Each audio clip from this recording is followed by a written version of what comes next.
बाजू को कान के पीछे लगा दे। ऊपर वाला हाथ ऊपर की तरफ तान दे, नीचे वाला नीचे की तरफ खींच दे और अधिक खींचे। अब श्वास छोड़ते हुए लेफ्ट साइड झुकेंगे। जितना झुका जाए उतना ही झुके। ऊपर वाली कौली ढीली ना हो। लेफ्ट हैंड घुटने पे, आगे बिल्कुल ना झुके। रुकने का प्रयास करें। लेफ्ट हैंड से थोड़ा सा घुटने को अंदर की तरफ दबाएं। घुटनों की अलाइनमेंट अगर बिगड़ी हो तो इससे ठीक हो जाती है। रुकने का प्रयास करें। ऊपर वाली बाजू तान कर रखें। कोहनी से बिल्कुल भी ढीली ना हो। घुटने पीछे तने रहें, घुटने ढीले ना हो। श्वास भरते हुए धीरे धीरे वापस। बाजू को साइड से तानते हुए श्वास छोड़ते हुए वापस आए।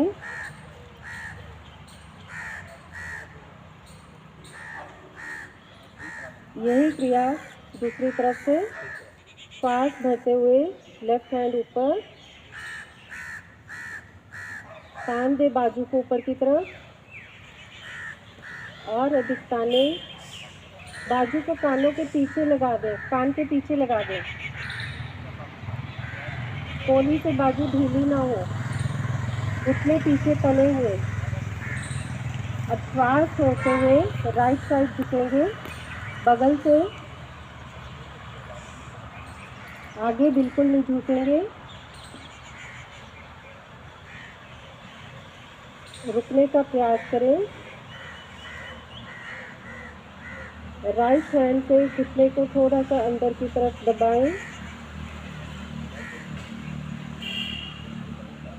अगर कम झुका जाए तो कम झुके, लेकिन ऊपर वाली बाजू सीधी हो, घुटने पीछे तने रहे।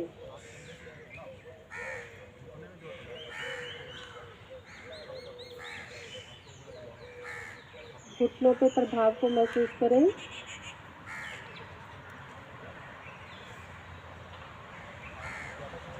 कमर के साइड पे प्रभाव को महसूस करें।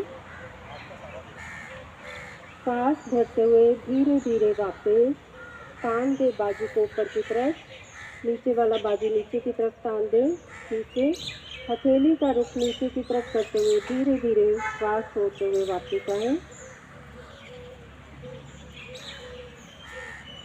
पाँव में फासला कम कर लें। एक दो गहरी लंबे सांस।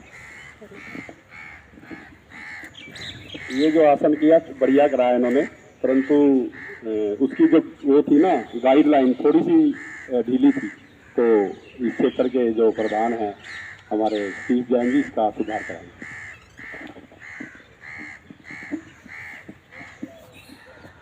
पाँव में कंधे से ज़्यादा फासला करेंगे और ज़्यादा करेंगे, जितना ज़्यादा आप अपनी क्षमता के अनुसार कर सकते हैं उतना करेंगे, ताकि आपका बैलेंस भी बना रहे और फासला भी आपका बना रहे। घुटने पीछे की तरफ खींचें, दोनों हाथ नीचे खींचें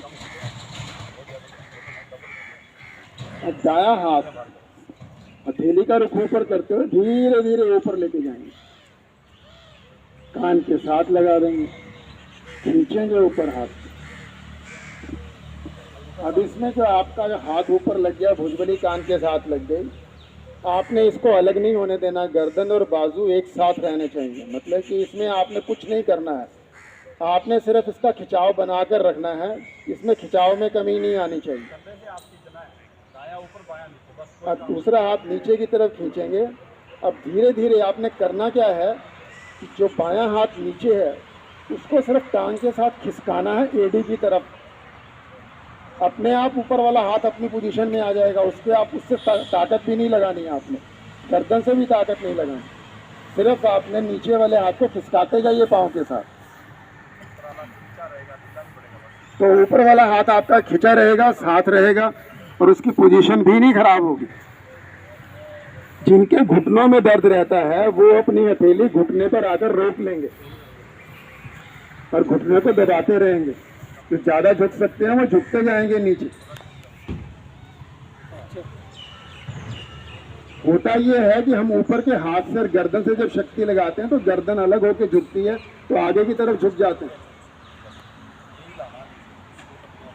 वो दूसरा हाथ अपने आप आ जाएगा, उसकी चिंता मत करिए, बस खींच कर रखिए उसको।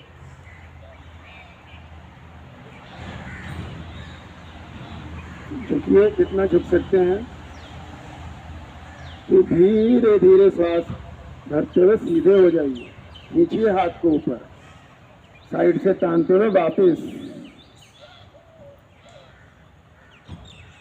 ज्यादातर क्या होता है कि जब हम हाथ ऊपर वाला ऊपर जाते हैं तो इस हाथ को आपको एक बार प्रदर्शन दिखा देते हैं, मतलब कि आप लोग कुछ नहीं करते।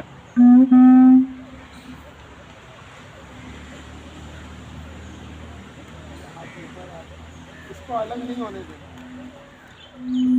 ये आपका साथ लगा रहेगा गर्दन का। हाथ जब कंधे से खींचोगे ना, कंधे से खिंचाओ बस, दोनों हाथों में, कोई कुछ काम नहीं है। अब ये नीचे वाला हाथ आपने सिर्फ ऐसे, हाँ, इसको लेके जाना, उसको नहीं लेके जाना। अक्सर उसी को ले जाने का प्रयास करते हैं, वो सोता जाए जितना जाए बस। इसमें क्या हो रहा है, जो आपका ये लीवर है ये पूरा खींच रहा है, स्प्लीन है जो ये बढ़ रही है, WBC का निर्माण करते हैं जो इम्यूनिटी बढ़ाती है।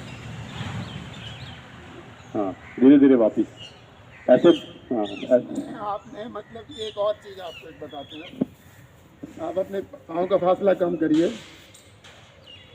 जो आपकी कमर है ना, कमर, हम क्या करते हैं, जो हम झुकते हैं तो हम सोचते हैं यहाँ से ऐसे झुकेंगे तो नीचे जाएंगे। आप वहाँ से नहीं झुक के नीचे जा रहे, झुक रहे हैं आप कमर से। जो आपका कमर का नीचे वाला भाग है, जब ये ऐसे मुड़ता है तब झुकते हैं। तो आपको उसको कमर को ही झुकाना है, मतलब कि जब हम ये झुकते हैं नीचे तो कमर से ऐसे दबाना है आपने। ये हाथ नीचे चलता चला जाएगा, ऊपर वाला हाथ अपनी जगह पे रहे। आप करके देखेंगे तो आपको मतलब कि बिल्कुल सही लगे। आपको एक और दिखा, आप गर्दन सीधी रखिए और पाँव में कंधों जितना फासला रखिए। अब सिर्फ इसको ऐसे, कमर को ऐसे रोटेट, गर्दन नहीं हिलानी, गर्दन बिल्कुल सामने सीधी रखनी है। नाले से मूव करना, नाले से जो कमर है जहाँ, जैसे आप कमर पे हाथ रख नाला लीजिए, बांधते हैं वहाँ से मूव करिए, बस इसको ऐसे मूव करिए। जितनी आपकी यहाँ फ्लेक्सिबिलिटी बन जाएगी, नीचे कर लीजिए, जैसे मर्जी कर लीजिए आप। पर लेकिन आप आज देखो ना, गर्दन झुकाने, गर्दन घुमानी शुरू कर दी। गर्दन नहीं घुमानी, गर्दन सामने रखो, दृष्टि सामने। नाले से आपने मूव करना, नाले से दाएं बाएं जाना। ये त्रिकोण आसन, या जो भी साइड में अर्धचंद्र आसन है, जितने और आसन है, त्रिकताड़ आसन है, उसमें यही है। एक्चुअली हमें कमर से झुकना है, हमें ऊपर से कहीं शक्ति नहीं लगानी। बस आप हाथ नीचे एड़ी की तरफ लेके जाएंगे तो बगल से ही झुकेंगे। अगर आपका पंजा पंजे की तरफ हाथ होगा तो आगे झुक जाएंगे। ये भी इसमें सीधा है।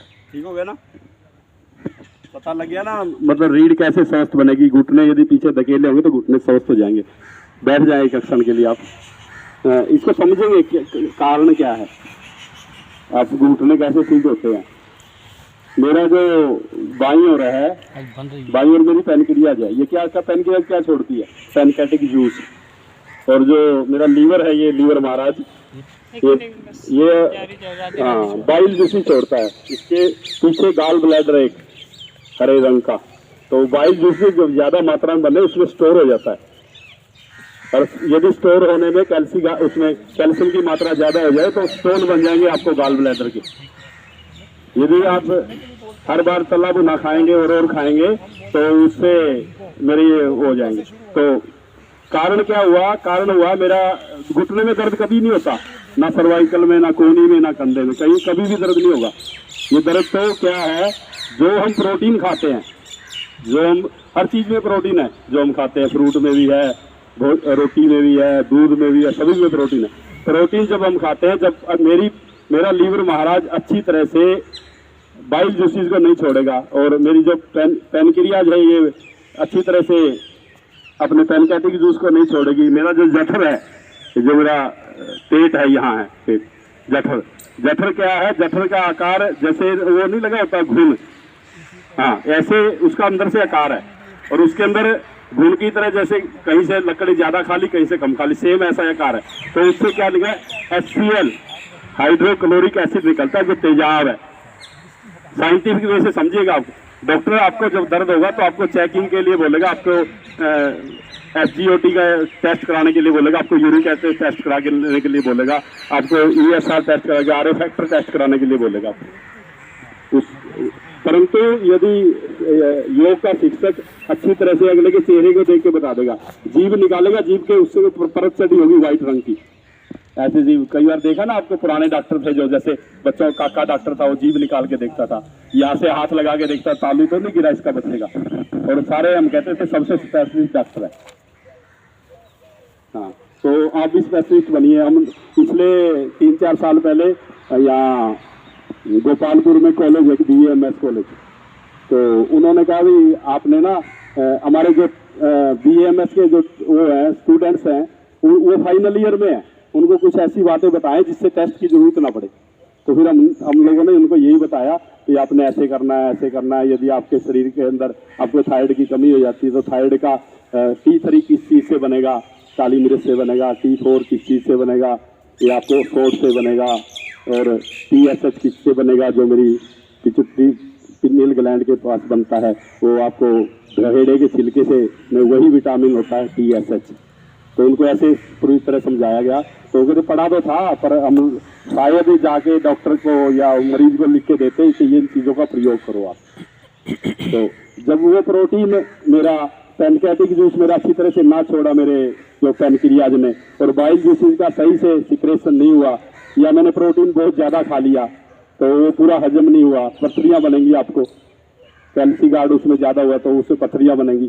फिर वही जो प्रोटीन है वो कच्चे रूप में यानी आम बनेगा पेट के अंदर, आपके भोजन अच्छी तरह से आपका डाइजेस्ट नहीं होगा, आपका HCl का अच्छी तरह से कार्य नहीं होगा, फिर उसमें जो बाहरी जीवाणु होंगे वो हमारे शरीर के अंदर अटैक करेंगे,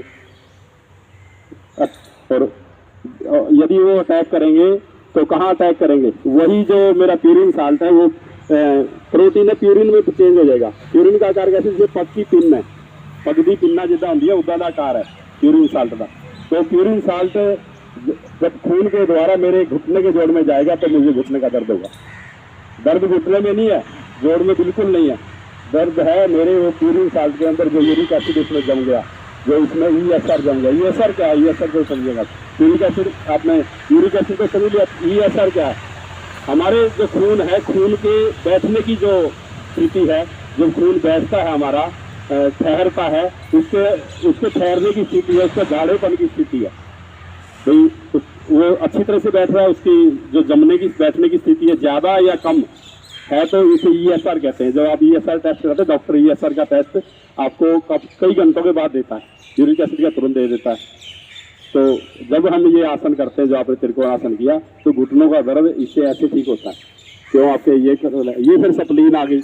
सप्लीन अब कोरोना के दौरान देखा होगा हमने कितने जगह कैंप लगाए भी, आप इम्यूनिटी कैसे बढ़ाएं, ये चमनप्राश खाना है जी, ये खा लो, वो खा लो, वो उसके इम्यूनिटी बढ़ाने के लिए जो हमारी ये सप्लीन है, ये सप्लीन के अंदर स्टोरेज है WBC की। हमारे खून के अंदर 2 रक्तकण है, एक तो लाल रक्तकण और एक वाइट रक्तकण सफेद, WBC और RBC। WBC क्या करते हैं, WBC हमारे जो रोग है उससे लड़ने की ताकत देते हैं। बाहर से कोई वायरस आएगा, अटैक करेगा, उसको मार देगा। वो क्या काम करते हैं, WBC 4 किस्म के हैं। तो सप्लीन जो स्टोर करती है 4 किस्म, एक तो जो वायरस हमारे अंदर आता है उसको पकड़ते हैं, कैद पकड़ते हैं, ढूंढते हैं, एक तो ढूंढने के बाद दूसरे WBC जो है उसको वो कैद करते हैं, तीसरे उसको मारते हैं। और वो ये जो सप्लीन हमारा जो मेरी सप्लीन है, इसके अंदर इसकी स्टोरेज है। जैसे मिलिट्री का हमारा वो नहीं है, मिलिट्री कैंप है, उसके अंदर स्टोरेज बनाया होता है उसका जो हथियारों वगैरह का, बेस कैंप। हाँ, और ये कहाँ का बनते हैं, सवाल पैदा होता है। ये इसकी स्टोरेज है। जो हमारे हड्डियाँ हैं, हड्डियाँ के बीच में एक पीला पदार्थ रहता है जिसे बोन मैरो कहते हैं। बोन मैरो यदि बनना बंद हो जाए तो डेथ है। हाँ, बोन मैरो का क्या कारण है, बोन मैरो जब हमने ये आसन किया, जैसे हम पश्चिमोत्तानासन करते हैं, जानो बोन मैरो की बनने की स्थिति तेजी से बढ़ती है, और कई बार मरीज को दूसरे से बोन मैरो लेके उसको चढ़ाया जाता है, उसको सूट नहीं बैठता, तो उसका बनना यदि बंद है तो फिर बस जीवन की समाप्ति है। ये हल्के में मत लेना इसको, आसन को जो हमने आसन किया। तो स्प्लीन जो मैंने प्रभावित की, जब मैं बाईं ओर झुका और यदि मेरे बाईं ओर के हाथ का दबाव कम हुआ, जब मैंने ऊपर खींचा ये दबाव कम हुआ, मैंने खींचना है, झुकना नहीं है। जब खींचेंगे स्प्लीन तब प्रभाव में आएगी मेरा पैनकैटिक जूस, मेरी जो अग्नेस्य है वो तभी प्रभाव, मेरे शुगर होएगी नहीं, हो ही नहीं सकती शुगर। मतलब साइंटिफिक वे से समझना हमने, योग पूरा साइंटिस्ट है, साइंस है पूरी योग। जैसे ज्योतिष है, ज्योतिष भी पूरी साइंस है, परंतु उसको यदि ग्रह और नक्षत्रों के हिसाब से लिया तब है, उसका ज्ञान होना चाहिए पूरा। तो योग भी ऐसे ही है। तो अगला आसन ठीक हो गया ना जी, जोड़ों के दर्द के लिए आपको समझा दिया। कोई डाउट इसमें? देखो किसी को कोई डाउट है तो। जोड़ों के दर्द का कारण क्या हुआ? जोड़ों के दर्द का कारण घुटने नहीं है, सर्वाइकल का यहाँ का आभाग नहीं है, कोहनी नहीं है, मेरी कलाई का निकारण है, मेरा ये लीवर महाराज और मेरी ये पैनक्रियाज। ठीक है, हाँ, इसको ये ठीक करना है आपने, ये जोड़ ठीक करने हैं। त्रिकोण आसन में 10-15 मिनट रुको, पहले खींच तान के आना है, जैसे हमारे तीस जैन जी ने रुकवाया। रुकाने के बाद आपने नॉर्मल कर लेना श्वास को, बस कुछ नहीं करना, खींचना तानना नहीं है, खींचना तानना बंद हो जाएगा।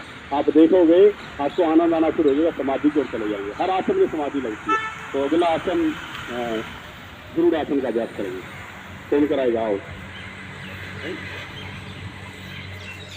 गरुड़ आसन को क्यों करने का हमारा मन में विचार है। कल जब मैं वहाँ से आया, हमारे चावला जी बहुत पुराने साधक हैं हमारे, और मैंने उनको पूछा क्या मुझे कैसे हरनिया 10 दिन में ठीक हो जाते हैं गरुड़ासन करने। इतना बढ़िया आसन है गरुड़ासन। तो कराएगा कोई? करते ही नहीं हो क्लासों में।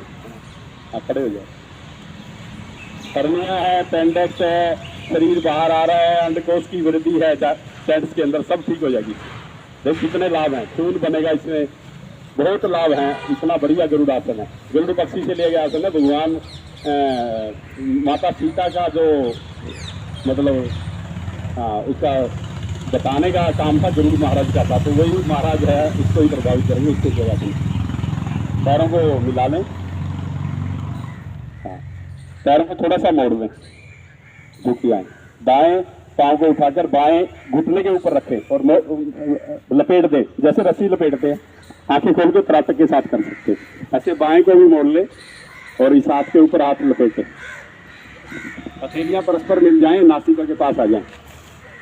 हाँ, रीढ़ सीधी रखेंगे आप और धीरे धीरे नीचे बैठने का प्रयास करेंगे, कुर्सी का पोज बनाएंगे।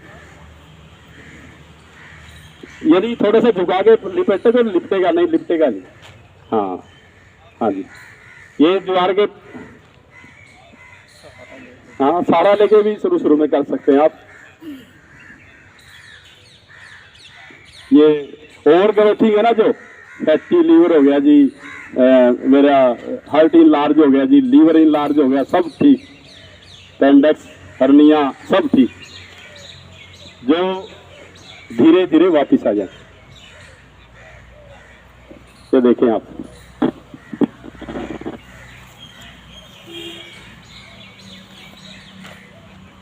ये कर लिया आपने, इसको ये लपेट लिया, ये अंगूठा लगा लो आप, प्रारंभिक अवस्था। बाद में लपेटना है और ऐसे ये होना चाहिए, ठीक है ना। फिर ऐसे सीधी रखते, अंगूठा लगा लो आप, अंगूठे का सहारा लीजिए, करें आप। हाँ ठीक हो गया, बिल्कुल सही है। बेदी साहब की तरफ देखो।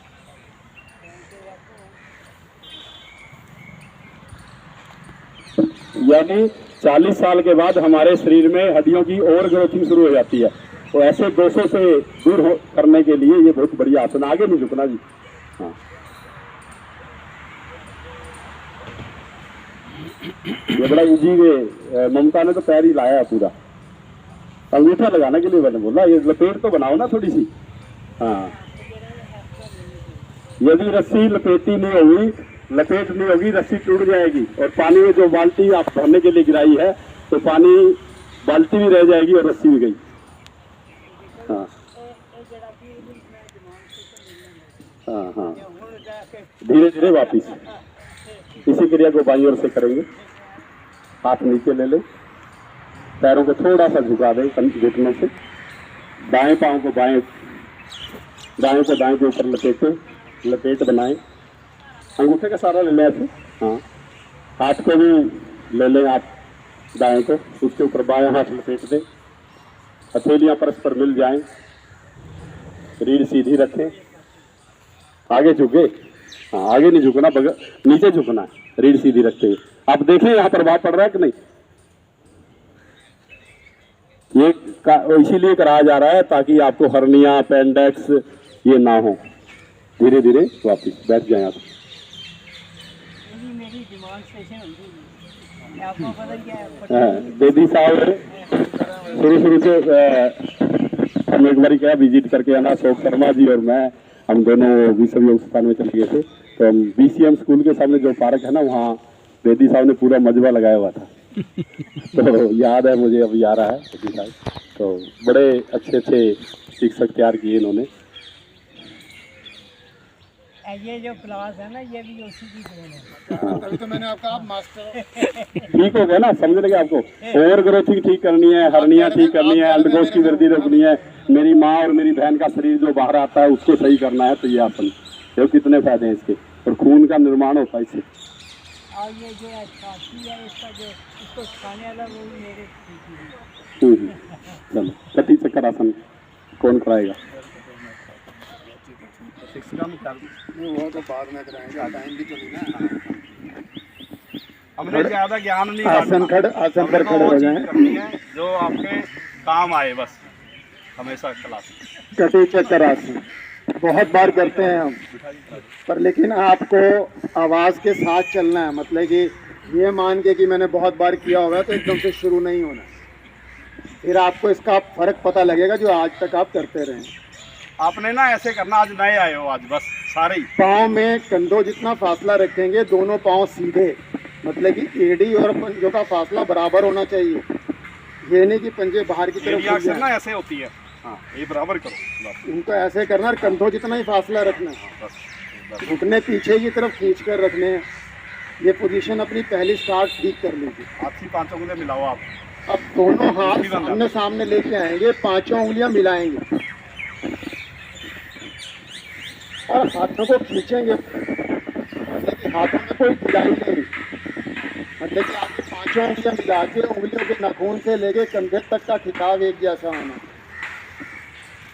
अब आपने करना क्या है, अपने दाएं अंगूठे के ऊपर दृष्टि टिका दीजिए।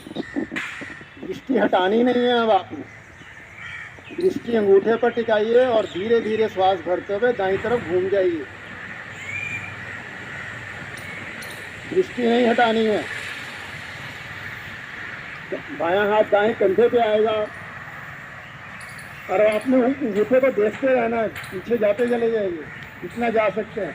दूसरा, आपका एडी तलवा नीली हिलना नहीं चाहिए, फिक्स कर दीजिए उसको। अब जब पूर्ण स्थिति में पहुंच गए तो आप अपने एक प्रयास और करेंगे, अपने हाथ को और दाईं तरफ लेके जाने का कोशिश करेंगे और दृष्टि को बाएं कान से पीछे देखने का प्रयास करेंगे। ये तीनों क्रिया एक साथ करेंगे हम। धीरे धीरे श्वास छोड़ते हुए वापिस आएंगे। एक बार हाथ नीचे कर लीजिए। तो ये बताया गया, आप अगर क्या आपने लास्ट में मैडम आपने क्या करा, थोड़ी देर जाने के बाद इसकी आगे देखना शुरू कर दिया। आगे तो कुछ है नहीं, आगे तो सभी कर रहे हैं ना, आपने दृष्टि हटानी नहीं है। जब आपके अंगूठे पे मैंने अपनी टिका ली दृष्टि, तो आपने ऐसे ही चलते चले जाना। और कुछ साधक एडी या तलवा घुमा लेते हैं, इससे एहसास ये होता है कि मैं ज़्यादा घूम गया, क्योंकि अगर मैं एडी घुमाता हूँ तो मैं ज़्यादा घूम जाऊँगा, अपन का फर्क बिगड़ जाएगा। एडी आपने बिल्कुल एडी तलवा बिल्कुल फिक्स करना है। अगर नहीं कि आप कम पीछे जाएँ वो कोई बात नहीं है, पर लेकिन एडी तलवा नहीं हिलाना है। और अगर आपने दृष्टि साथ में टिका के रखी है तो नेत्र सुरक्षा क्रिया भी साथ में होगी। और जैसे अगर जाएंगे तो गर्दन आपकी साथ ही जाएगी, कहना नहीं पड़ेगा कि गर्दन पीछे घुमाइए, साथ में गर्दन जाएगी तो सर्वाइकल रीजन भी आपका प्रभाव में आ जाए। तो करते रोज हैं कटी चक्कर आसन, लेकिन इस विधि से करिए, पूरा मन से करिए। फिर हाथ सामने लाइए, दूसरी तरफ से करें। अंगूठे पे दृष्टि रखाएंगे, तराटक के साथ करना ये। तो लेकिन अब आपने बाएं अंगूठे पर दृष्टि टिकानी है, दृष्टि हटानी नहीं है, आंखें पूरी पलक भी झपकानी नहीं है। धीरे धीरे बाईं तरफ घूम जाइए, सांस भरकर अब दायां हाथ बाएं कंधे पे आएगा, दूसरा हाथ पीछे जहां तक जाता है लेके जाइए, फिर वहां जाकर रुकिए जहां पूर्ण स्थिति में पहुंच गए। फिर सांस भरकर एक प्रयास और करना है, आपने हाथ को पीछे लेना है और दृष्टि को आपने बाएं कान के पीछे लेके जाना है। रुकना है यहाँ पर, फिर धीरे धीरे सांस छोड़ते हुए वापिस। हाथों का फासला बराबर रखना है, कईयों की आपकी कोहनियां ही ढीली हो जाती हैं। अब इसमें भी आपको बता देते क्या क्या फर्क आता है। हाथ नीचे कर लीजिए और देख लीजिए।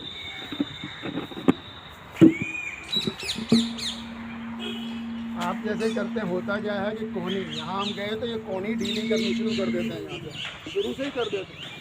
कंधों से आप खींचने सभी आसनों में, सभी क्रियाओं में यहाँ तक जाना, पहले जाइए जब घूमना है। हाँ, फिर जब हाथ मोड़ना तब आपका हाथ मुड़ेगा।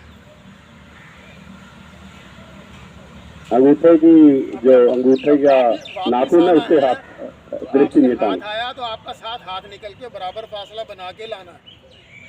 होता क्या है कि हम हाथ तो आगे ले आए, फिर हाथ सोचते हैं ये रह गया, ये पीछे, फिर हाथ खोल दे। या पैरों से घूम जाते हैं ऐसे, और या हाथ को ढीला छोड़ देते हैं। तो ये कमर पर उस पर जो जितने हाथ बताए उनके प्रभाव ही नहीं होता। जिगर, तिल्ली और लीवर इससे प्रभाव में आएगा, जिगर तिल्ली प्रभाव में आएगा, इससे शुगर ग्रंथि प्रभाव में आएगी। इसी तरह जैसे आपने ये खींचना है, मतलब वाई और एक्स क्रोमोसोम है जो, तो बैलेंस हो जाएंगे। हाथ ऐसे ही चले जैसे एक है, बड़ी मतलब डंडा चलाते हैं ना तो उसमें रुकता नहीं गहन क्रिया है ये, शुक्र ग्रंथि प्रभावित कर रहे। रज और वीर्य का बैलेंस बनेगा, रज और वीर्य का। यदि मेरी माँ, मेरी बेटी के अंदर वो है बांझपन है, वो इससे ठीक होगा। व्यक्ति यदि कमजोर है तो पावरफुल बनेगा, वैसे नहीं है ये आसन। तो पिछले दिनों ममता भैन जी ने साथी को उत्थे आई थे, उन्होंने एक आसन कराया, फिर वो पॉइंट दबाए। ए पॉइंट है ये वाला तकने के वाला गाइनिज का। तो यदि ऐसे फिलोपियन ट्यूब बंद हो जाए तो हलासन और एक आसन बहुत आवश्यक है उनके लिए। बांझपन जिसमें हो या जिनकी फिलोपियन ट्यूब बंद हो, बिल्कुल खुल जाती है। तो ऐसे करें, कुछ ट्रीटमेंट ले लें, वो केमिकल वगैरह डालते हैं तो वो जल्दी खुल जाती है। बैठ जाए ये जो है ना, बिल्कुल जो विधि बताई है आपने, इसके अनुसार करें। चाहे आप 2 बार करें, 3 बार करें, आप 20 बार 15 बार घुमा लीजिए, ऐसे उससे कुछ नहीं है।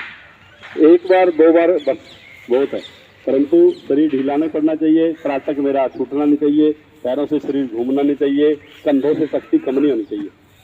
तो देखो ये चीज़ें ध्यान में रखनी है, तभी आपको आसन का लाभ मिलेगा। अब तो त्रिकोणासन में देख ही लिया आपने, जब खींचा पूरा, ज़्यादा झुकना लाभकारी नहीं है। आसन की प्रारंभिक अवस्था को बिगाड़ के यदि मैं आसन करता हूँ तो मुझे लाभ प्राप्त नहीं होगा। हाँ, अब केंद्र प्रमुख के जो गुण हैं उनको एक्सप्लेन करेंगे हमारे प्रधान जगमोहन जी। नहीं, कोई नहीं मन सकता होता है।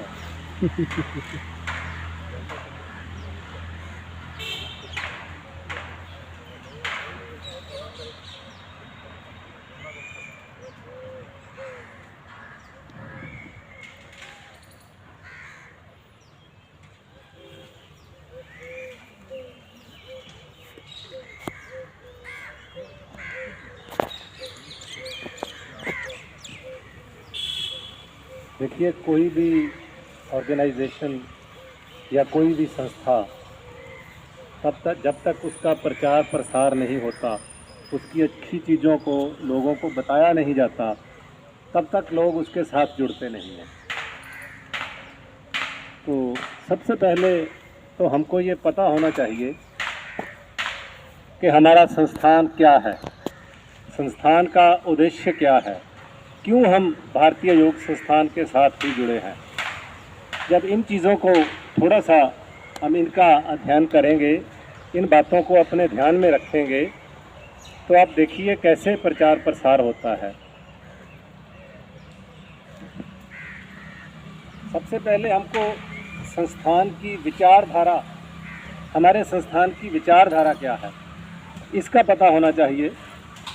जब तक साधकों को ये पता नहीं होगा कि योग संस्थान है क्या,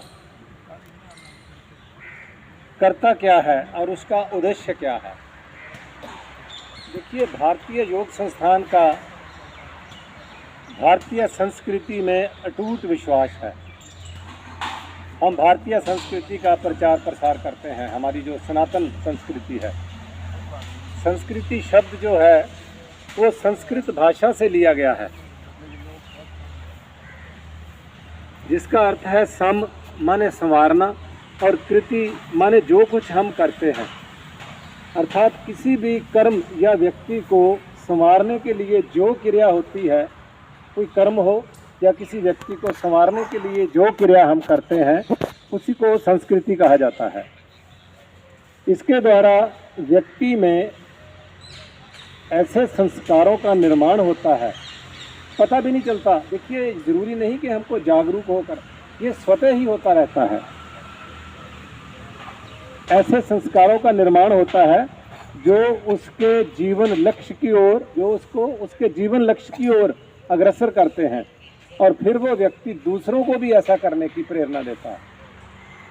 ये तो हमारे संस्थान की विचारधारा हो गई कि हमने भारतीय संस्कृति का प्रचार और प्रसार करना है।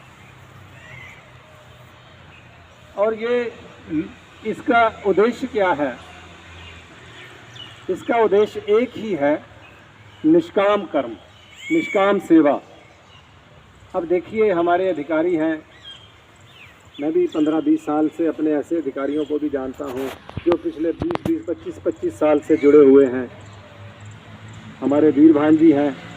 जब भी कोई बड़ा सामूहिक कार्यक्रम होता है तो अब तो हमारे ज़िले में चलो प्रसाद की व्यवस्था थोड़ा देर के लिए नहीं हम कर रहे हैं, ऐसा फैसला लिया गया था। लेकिन जब गवर्नमेंट कॉलेज में या कहीं और बड़े बड़े फंक्शन होते थे तो वहाँ पे जितनी प्रसाद की, एक बार दलिये का प्रसाद बना था। अब देखिए, 600-700 लोगों के लिए दलिया बनाना, और पता नहीं 2 बजे उठ के आए थे कि 3 बजे उठ के ये गवर्नमेंट कॉलेज में पहुँचे हुए थे। हम तो वहाँ लोग जाते हैं, साधना करते हैं, प्रसाद लेके वापस आ जाते हैं। तो इनका क्या फ़ायदा होता है? इसमें इनका कोई फ़ायदा नहीं होता। अपना काम छोड़ते हैं। ये हमारी तरह, हम तो चलो रिटायर्ड हैं, ये रिटायर्ड भी नहीं है, फ्री भी नहीं, इनका अपना काम है। सारा दिन अपने बिजनेस करते हैं रात के 10-10:30 बजे तक, और सुबह फिर उठ के 5:30 बजे क्लासेस में पहुंच जाते हैं। ये होती है निष्काम सेवा करने की भावना मन में। तो जब तक साधकों को इन सब बातों का ज्ञान नहीं होगा, तब तक उनके अंदर कार्य करने की प्रेरणा नहीं आएगी। तो अपने मन में कार्य करने की प्रेरणा लाएंगे हम तब हम भारतीय संस्थान की जो प्रचार प्रसार है उसका ज़्यादा से ज़्यादा करेंगे। जब साधकों को ये पता चलता है कि योग संस्थान में किसी का भी अपना कोई स्वार्थ नहीं है, कोई राजनीतिक धार्मिक संस्था से नहीं जुड़ा, और इसका काम सिर्फ और सिर्फ निस्वार्थ सेवा ही है, तो साधक इसकी ओर आकर्षित होते हैं जब ये उनके मन में बात बैठ जाती है। तो दूसरा काम किसी केंद्र प्रमुख के लिए बहुत ही ज़रूरी है, कार्य देना। मतलब जितने भी साधक हमारे आते हैं उनकी इन्वॉल्वमेंट रखनी हर काम में। तो जब किसी की हम इन्वॉल्वमेंट करेंगे, अपने साथ उसको जोड़ेंगे, तो उसमें काम करने की, सेवा करने की भावना जागेगी और वो ज़्यादा से ज़्यादा आगे आएगा। अब देख, मैं आपको अपनी बात बताता हूँ। मैं पिछले 40 सालों से योग से जुड़ा हुआ हूँ। पहले मैं दिल्ली में था और 1998 में मैं हमारी जो F ब्लॉक क्लास है वहाँ से जुड़ा हुआ हूँ। लेकिन मैं 20 साल पीछे बैठता था और उठ के चला जाता था। तो ये केंद्र प्रमुख का एक कार्य है कि वो देखे कौन सा साधक आता है, उसमें क्या पोटेंशियल्स हैं, उसको चेक करे, देखे, उससे करवाए। जैसे कल शर्मा जी ने ऐसे हमारे बहुत से साधकों से करवाए जो थोड़ा शर्मा रहे थे, लेकिन फिर भी करवाए उन्होंने। इसी तरह ये केंद्र प्रमुख को देखना चाहिए कि कौन है वो और कैसे करते हैं, उसके में क्या मैं उसका ले सकता हूँ। और जो हम काम करते हैं उसके लिए उनकी ड्यूटी लगानी चाहिए काम में। जैसे कोई ना कोई हमारे केंद्र में कोई एक्टिविटी होती रहनी चाहिए। जैसे कोई गुरुपुरब आ जाता है, अभी जन्माष्टमी गई है पीछे, या किसी के जन्मदिन आजकल है, योग परंपरा के अनुसार सबके जन्मदिन साधकों के सामूहिक रूप से मनाए जाएं, पुष्प वर्षा करके। कोई उसमें खर्चा नहीं होता, कोई कुछ नहीं होता। तो किसी को बोल देना है भी आप फूल की पंखुड़ियाँ लेके आओ, किसी को बोलना है कि आप उस समय जो बढ़िया सा कोई अच्छा बर्थडे गीत होगा आप अपना वो ब्लूटूथ लेके आइए उसके साथ, मतलब ऐसे उनको इन्वॉल्व करना। तो केंद्र संचालन में सहयोग के लिए और एक बहुत बड़ा और काम है, उसको तैयार करना। अब जो साधक बन गया है उसको फिर शिक्षक बनाना, ये भी हमारा कार्य है।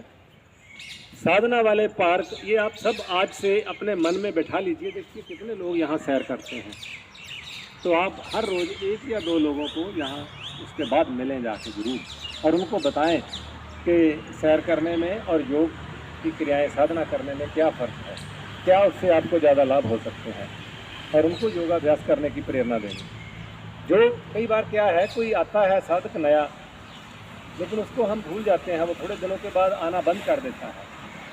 तो ये केंद्र प्रमुख का एक कार्य है, उसका ये फर्ज बनता है कि उनको कॉल करे, फ़ोन करे कि आप क्यों नहीं आ रहे। और योग के प्रचार प्रसार हेतु घर घर में जाना। और दूसरी बात ये है, सबसे इम्पोर्टेंट बात है, किसी की हमने गलतियां नहीं निकालनी। हमने किसी को समझाना है कि अच्छी चीज़ बतानी है उसको, किसी की गलतियां नहीं निकालनी। गलतियां निकालनी है तो अपनी ही निकालनी है। मैंने अपने आप में देखना है मेरे में क्या कमी है। कबीर जी का एक बहुत बढ़िया श्लोक है, आप सबको पता ही है कि बुरा जो देखन मैं चला बुरा न मिले आ कोई। कहते सारे संसार में मेरे को कोई बुरा नहीं मिला, ढूंढने के लिए गया। जो मन देखा अपना मुझसे बुरा ना कोई। जब मैंने अपने आप को ही देखा तो कोई मुझसे बुरा कोई और नहीं। तो ये सामूहिक कार्यक्रम की व्यवस्था में सहयोग लेना, जो सामूहिक कार्यक्रम जोनल लेवल पे होते हैं, जिले लेवल पे होते हैं, उसमें बढ़ चढ़ कर साधकों को अपनी शमूलियत करनी चाहिए। ये हमारा परिवार ही है, कोई शर्माने की बात नहीं है इसमें। और उससे ज़्यादा नए केंद्र खोलना, नए केंद्र खोलने के लिए सबको प्रेरित करना, ये केंद्र प्रमुख का ही काम है। तो इन सब बातों का अगर हम ध्यान रखेंगे, इनको हम करेंगे, मन से करेंगे, तो आप देखेंगे कैसे भारतीय योग संस्थान का प्रचार प्रसार होता है और नए नए साधकों का निर्माण होता है। आप यकीन मानिए, मेरे जिला अधिकारियों ने पिछले 3-4 साल से शहीद भगत सिंह नगर जोन की जोनल प्रधान की जिम्मेवारी दी थी। ये सब चीज़ें हम अपने उस जोन में इम्प्लीमेंट करते रहे हैं। उस जोन की आज 9 क्लासेस चल रही हैं, 3 क्लासेस थोड़ी कम चल रही हैं, 9 क्लासेस फुल फ्लैज चल रही हैं। और वहाँ शिक्षकों का निर्माण होता है, कहीं बाहर भी भेजना है तो पुरुषोत्तम जी मेरे को ही कहते हैं कि वहाँ किसी शिक्षक भेज दो शिक्षक, और हम सब जगह भेजते हैं, क्योंकि जितना कोई बाहर अपने क्लास को छोड़ के जाएगा उतना ही उसका विज़न क्लियर होगा। अब यहाँ आके आज मैंने, जैन साहब हमारे बहुत सीनियर हैं, इनसे मैंने कुछ चीज़ें नई सीखी हैं जिनका मेरे को भी नहीं पता था। इन्होंने जो कटी चक्कर आसन कराया मेरे को बड़ा पसंद आया, तो हम इसको अपने जोन में भी लागू करें। धन्यवाद।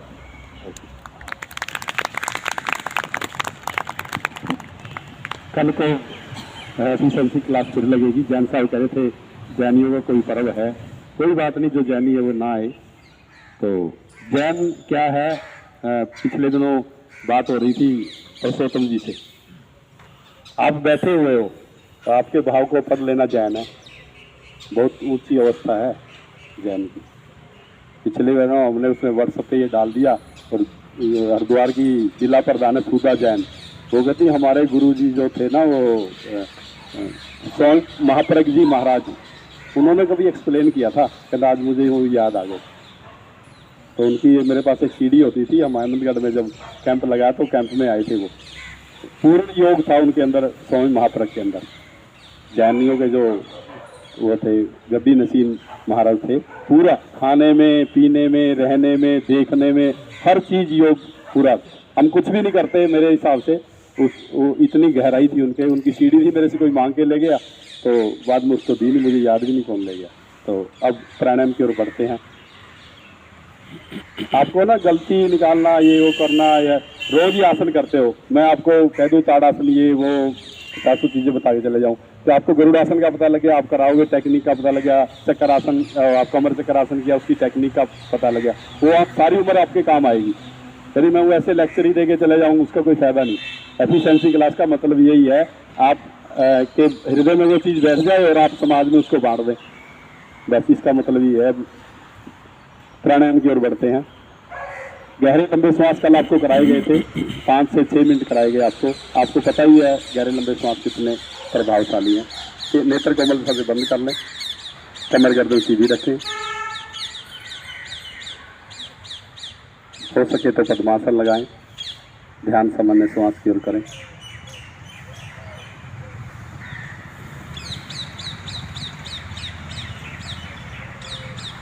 कौन जी आओ।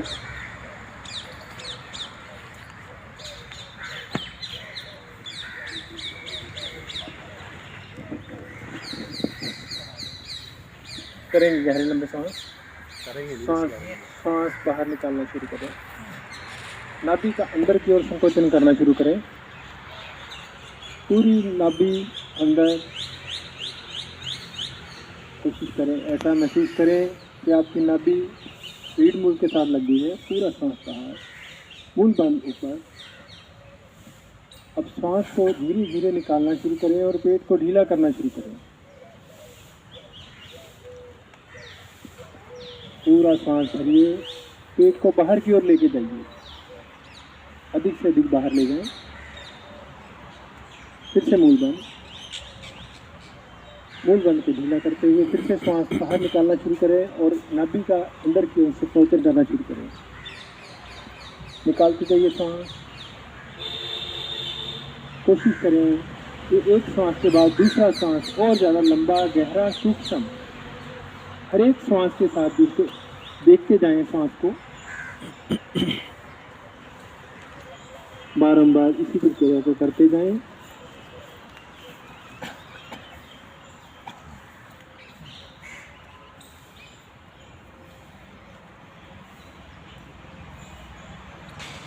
साथ साथ अपनी श्वास के साथ जुड़े रहें।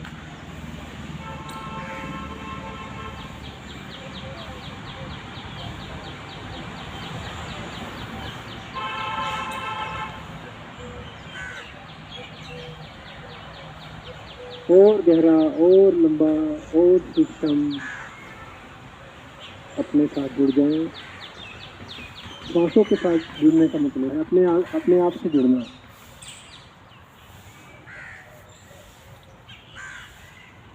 एक बार गहरा लंबा सांस भरें। करेंगे कपालभाति प्राणायाम। दोनों हाथ घुटनों पे ले आइए, घुटनों को पकड़े, कमर गर्दन सीधी करते हुए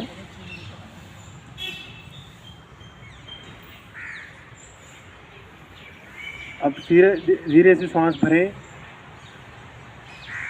और श्वास को बिना रोके पेट से बाहर फेंकना शुरू करें। एक सांस और दूसरी सांस में थोड़ा अंतराल रखें।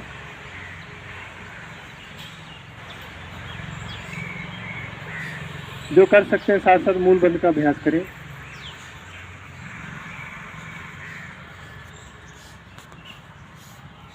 स्ट्रोक लगाते जाएं।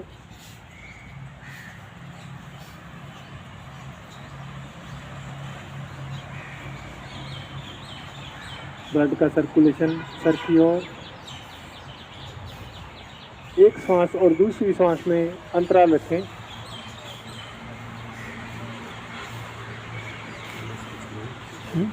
जब पेट थकने लगे तो सांस लेके वापस आ जाएं और दोबारा फिर शुरू करें। झटके से सांस बाहर फेंकिए।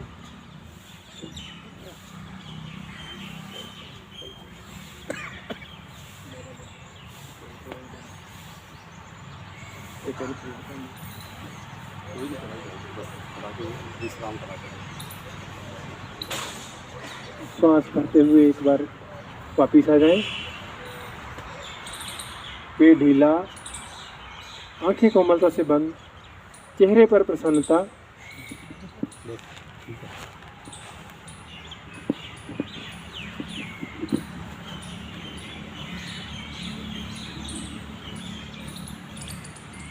शांत, आंखें खोलें। गहरे लंबे श्वासों में शब्द सिर्फ है, धीरे धीरे श्वास को खाली करें, नाभि मूल रीढ़ के साथ लगाएं। पूर्ण श्वास खाली होने पर, अधिकाधिक श्वास खाली होने पर, अधिक जरूर बोलना, अधिकाधिक श्वास को खाली करें। पश्चात मूल बंद लगाएं। मूल बंद हम साधना की दृष्टि से या आसनों की दृष्टि से मूल बंद का अभ्यास कैसे होगा? आप बैठे हुए पैरों की उंगलियां मोड़ लो, थोड़ी सी ऐसे मोड़ लो। हाँ, हाथ का दबाव बना दो घुटने पे। तो दोनों स्थितियां हैं मूल बंद की। बस आपको एक्स्ट्रा एनर्जी वेस्ट करने की जरूरत नहीं। आप कपालभाति कर रहे हो, चाहे ध्यान साधना कर रहे हो, चाहे त्रिबंध का अभ्यास कर रहे हो, बस मामूली सी उंगली मोड़ लोगे ना, मूल बंद अपने आप लग जाएगा। लगा हुआ ना? हाँ, बस इतना ही काम है। जिसको बवासीर है, जिसको फिस्टुला है, जिसको एनएस के कोई रोग है, खारिश हो रही है, तो ये बहुत बढ़िया है, इसको बार बार करें। ये हमारे नीना जी के जो ससुर थे, उनको ऐसी प्रॉब्लम आ गई, पेशाब ज़्यादा आना, डिस्टर्ब होना, टुकटे गिर जाना, कपड़े खराब हो जाना। तो मैंने उसको कहा इसको ऐसे करो, तो ठीक किया और 10-15 दिन में ठीक हो गए। तो हमें ये नॉलेज होना चाहिए, हमारी क्लास में कोई आए तो मूत्र संबंधी ऐसे रोग आ जाएँ, फिस्टुला हो जाए, इसको बवासीर हो जाए, कब्ज के कारण होती है। वैसे कब्ज तो ठीक करो ही करोगे। अब इसका बार बार जब गुदा का संकोचन करोगे, अश्वनी मुद्रा का अभ्यास करोगे तो, और मूल बंद लगा के कोई भी प्राणायाम करोगे, आप कोई भी आसन करोगे, आपको ज़्यादा लाभ मिलेगा, 10 टाइम ज़्यादा लाभ मिलेगा आपको। तो साइनस इससे क्लियर होते हैं। जो हम कपालभाति प्राणायाम करते हैं, इससे हमारे साइनस क्लियर होते हैं। साइनस का रोग जैसे टीबी होगी, दमा हो गया, ये रोग अब आने वाला मौसम है, सर्दियों में ऐसे रोग हो सकते हैं किसी को भी। और निषेध नहीं बोला है सोन जी ने, निषेध पहले बोलना हर आसन में। पेट के बल के आसन जिसको हर्निया वो नहीं करेंगे। हाई बीपी, हृदय रोगी और श्वास रोगी कपालभाति का अभ्यास नहीं करेंगे। तीनों बंदों का अभ्यास नहीं करेंगे, तीनों बंद का अभ्यास भी नहीं कराया इन्होंने। तो थोड़ा सा इसकी तरफ शिक्षक ध्यान देंगे। साइनस की बात पुरुषोत्तम जी कहते थे, साइनस बताओ क्या है? साइनस क्या है, साइनस समझेंगे। फ्रंटियल साइनस हमारा ये है, और सर्दी आ रही है ना, फ्रंटियल साइनस ये है हमारा। यहाँ ना बाजरे के आकार के छोटे छोटे एल्वली जो होते हैं, छोटी छोटी गांठें होती है, जैसे बाजरा होता है, उसमें क्या बना होता है? वो किस चीज़ की बनी होती है? ऑक्सीजन और सलेस्मा की बनी होती है। यदि मुझे ये फ्रंटियल साइनस है जो, इसमें यदि दोष आ जाएगा तो मेरा सिर दर्द होना शुरू हो जाएगा।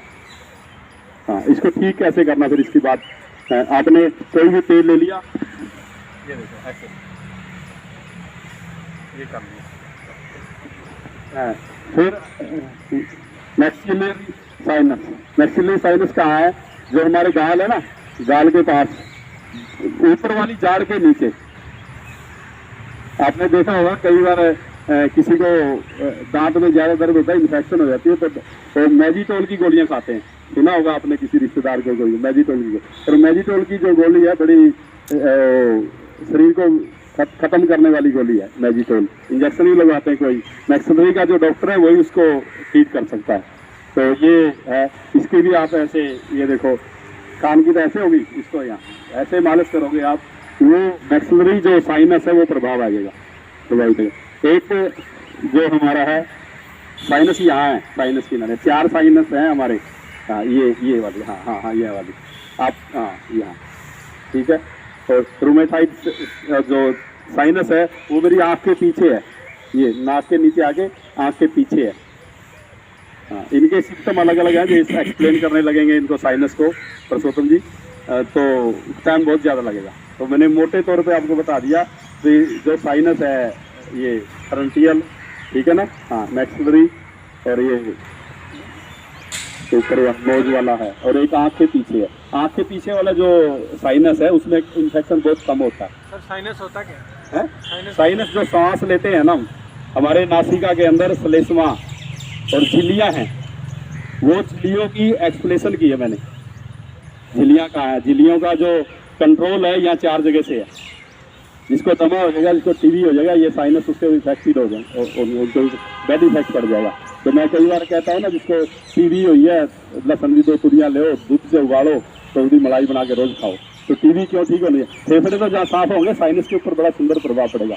जब मुझे वो हो गया, जुकाम हो गया, डॉक्टर ने गोली लिख दी एवल की या कोई ऐसी जिसमें उसको मार्जिन ज़्यादा बनता है। एवल की गोली सस्ती है, एवल कोई लिखता नहीं, वो गोली लिखेगा जिसने एसी लगवाना उसके उसमें ऑफिस में, तो वो गोली लिख देगा। आपको जो सलेस्मा है, जो उसका इफेक्ट है, उसके ऊपर उसकी परत चढ़ जाएगी, वो जम जाएगा, उसकी परत बन जाएगी।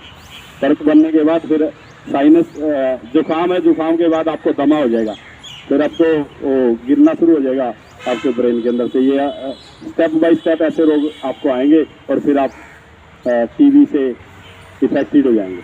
तो ये जो सिस्टम है, ये आप इसको ऐसे कर लेना, ठीक है ना। ये आपने देखा होगा पहले जब आंखों में कोई दोष है, आंखें भी लाल हो जाती हैं। जब मेरा ये सिस्टम है, जो पीछे वाली जो हमारी साइनस है, यदि वो होते आंखें लाल होनी शुरू हो जाएंगी। तो आंखों का कई बार आंखों का यहाँ नहीं है, यहाँ सुराख है आंखों के अंदर हमारे यहाँ। और जब हम बुढ़िया थी जो हमारी, अब आजकल की तो पता है नहीं, आप बच्चों की ना ऐसे आंखें दाब देती थी ना। हाँ, वो दाबने का कारण वही है, जो मेरी ये साइनस है उसको प्रभावित करने का मतलब था उनका बस। हाँ, इसलिए दबाती थी, मतलब आपको साइंटिफिक वे से समझाया जा रहा है। हाँ, डॉक्टर आपको टेस्ट कराएगा, आपको ऐसी प्रॉब्लम आएगी साइनस होगा, तो आपको ये परसोत्तम जी कहते साइनस के बारे में बताओ। हमारे जो ना दविंदर जी है, उनको साइनस की प्रॉब्लम थी भगत सिंह नगर में, उनको भी, उनके पियो को भी, दादे को भी, सबको थी और बेटे को भी थी। मैंने उनको कहा भाई अब देसी गाय का दूध ले, इसको उबाल के ऐसे ठीक करो। तो ये आने वाला रोग है ना सर्दियों में, तो इसलिए आपको एक्सप्लेन किया है, तो आप इससे बचे रहें। तो ये कपालभाति से ये भी ठीक होता है, गहरे लंबे सांसों से भी ये साइनस प्रभावित होते हैं। परंतु आप अंग्रेजी दवाइयाँ हैं, जो अंग्रेजी दवाइयाँ इमरजेंसी के लिए बिल्कुल सही है। मैंने आपका प्रोग्राम लेना है, मुझे सिर दर्द शुरू हो गया शाम को 5 बजे लेडीज का, और उस टाइम मैंने एस्प्रिन ले लेनी चाहिए प्रोग्राम को डिकेट करने की बजाय। वैसे तो आप किसको माइग्रेन है, यदि आप 3 से 4 मिनट सशक आसन कर लें, माइग्रेन ठीक हो जाएगा आपका। और ये सशक आसन कल करा था परवीन जी ने, हाँ, तो ठीक हो जाएगा। अब कितना टाइम बचा जी? हो गया, हाँ, टाइम पूरा हो गया। अब शांति पाठ